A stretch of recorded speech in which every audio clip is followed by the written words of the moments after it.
అత్యంత కృప కలిగిన యేసుక్రీస్తు నామములో వాక్యాన్ని వింటున్న బిడ్డలందరినీ కూడా దేవుడు సమృద్ధిగా దీవించి ఆశీర్వదించును గాక. ఆమేన్. యాకోబు పత్రిక నుంచి చేయవలసినవి, మనము చేయకూడని విషయాల గురించి మనం ధ్యానిస్తూ ఉన్నాం. ఈరోజు చేయకూడని ఒక విషయం మనం ధ్యానం చేద్దాం. మరి 1వ అధ్యాయము 6వ వచనం చూస్తే, అయితే అతడు ఏమాత్రమును సందేహింపక విశ్వాసముతో అడుగవలెను. సందేహించువాడు గాలి చేత రేపబడి ఎగురుపడు సముద్ర తరంగమును పోలియుండును. ప్రియ దేవుని బిడ్డలారా, దేవుని వాగ్దానాలు అవన్నీ కూడా మన పట్ల నెరవేరుతాయి. ఆకాశము భూమి గతించిపోతాయేమో కానీ దేవుని మాటలు ఎన్నడూ కూడా గతించవు. కాబట్టి ఆయన ఇచ్చిన వాగ్దానాలు, ఆయన ఇచ్చిన మాట, ఆశీర్వాదము ఎన్నడూ కూడా గతించదు. కొన్నిసార్లు మనమే సందేహించి ఆ ప్రజెన్స్లో లేకపోవడం వల్ల ఈ సందేహాలు కలిగి మన జీవితాల్లో మనం దేవుని ఆశీర్వాదాన్ని కోల్పోతూ ఉంటాం. ఉదాహరణ, జకరియా గారు బిడ్డల కొరకు ప్రార్థిస్తున్నారు. లూకా సువార్త 1వ అధ్యాయము 18 వచనంలో, దేవాతి దేవుడు తన దూతను పంపి దర్శనం ద్వారా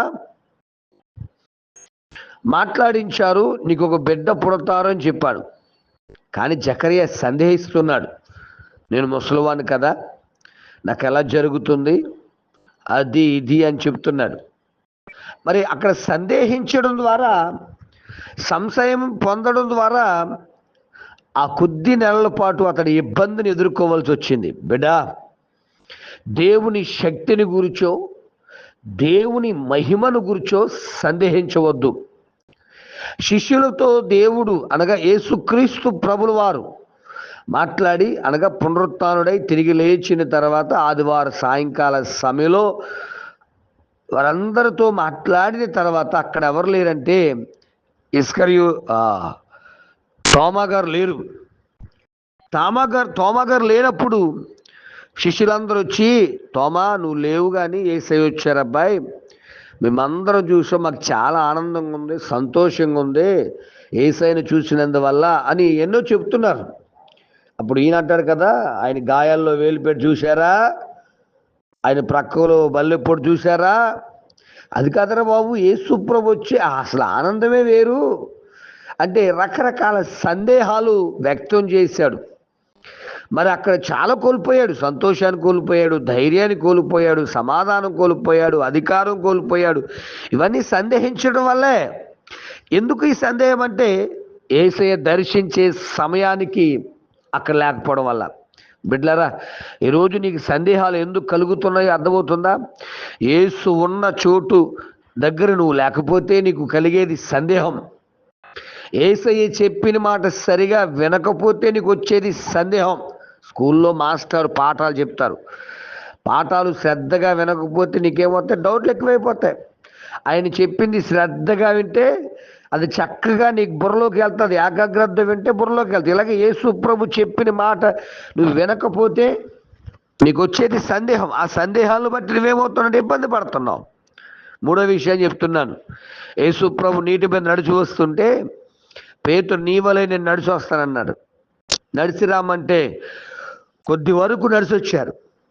నడిచి వచ్చిన తర్వాత మరి గాలి వీచగా తుఫాను మళ్ళా ఒక్కసారి అలా వీచినప్పుడు యేసు వైపు చూడవలసిన పేతురు గాలి తుఫాను వైపు చూసి మునిగిపోసాగాడు. యేసుప్రభు చెప్తారు కదా, అల్పవిశ్వాసి ఎందుకు సందేహపడ్డావు అంటే, ఎందుకు నా వైపు చూడక లోకం వైపు చూస్తున్నావు, పరిస్థితుల వైపు చూస్తున్నావు? బిడ్డ, ఆలోచన చేద్దాం. నీ జీవితంలో నా యేసయ్య మీద ఇంకేదైనా సందేహం ఉందా? ఆయన సర్వశక్తిమంతుడు, నీ జీవితంలో అద్భుతములు చేయగలిగిన రక్షకుడు, నీ పాప శాపమును విమోచించడానికే వచ్చిన పరమ పవిత్రుడు.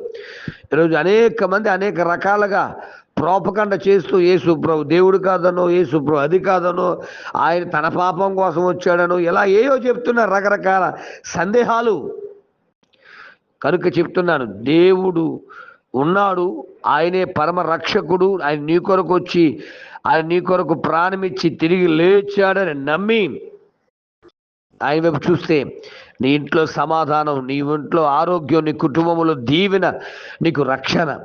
అంతే తప్ప సందేహిస్తూ అనుమానంతో ఇంకా అలాగే ఉండిపోతే, ఇదిగో ఇస్కరియోతు యోధ ఇబ్బంది పడ్డాడు. మరి తోమా గారు అయితే కనుక ఆ సందేహాలు తర్వాత తీర్చబడ్డాయి. మరి పేతురు గారి సందేహాలు కూడా తీర్చబడ్డాయి. నీ జీవితంలో ఏ సందేహం ఉన్నా దేవుని దగ్గరకు వచ్చి ప్రభు దగ్గర అడుగు. తప్పకుండా దేవుడు నీ సందేహాలు తీర్చి దేవుడిని ఒక పరిపూర్ణమైన జ్ఞానవంతుడిగా మారుస్తాడు. అటువంటి కృపా దైవ సహాయం దేవుడు మనకు అనుగ్రహించును గాక. ఆమేన్. పరమ తండ్రి, నీకు స్తోత్రాలయ్యా. మా జీవితాల్లో ఎదురవుతున్నటువంటి అనేక రకాల పరిస్థితులు బట్టి నిజమే కొన్ని సందేహాలు రాక తప్పట్లేదు నైనా. కొంతమంది అన్నట్టుగా రకరకాల మాటలకు వీరు కూడా బెండైపోయి సందేహాలతో అనేక రకాల మాటలతో ఇబ్బంది పడిపోతున్నారయ్యా.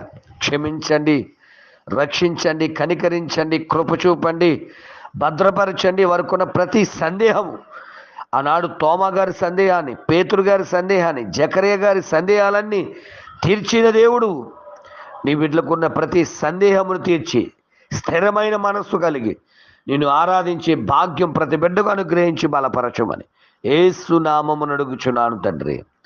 ఆమేన్. ప్రార్థనావసత కొరకు నా సెల్ నంబర్ 9866958571. ప్రభు కృప మీకు తోడుగా ఉండును గాక. ఆమేన్.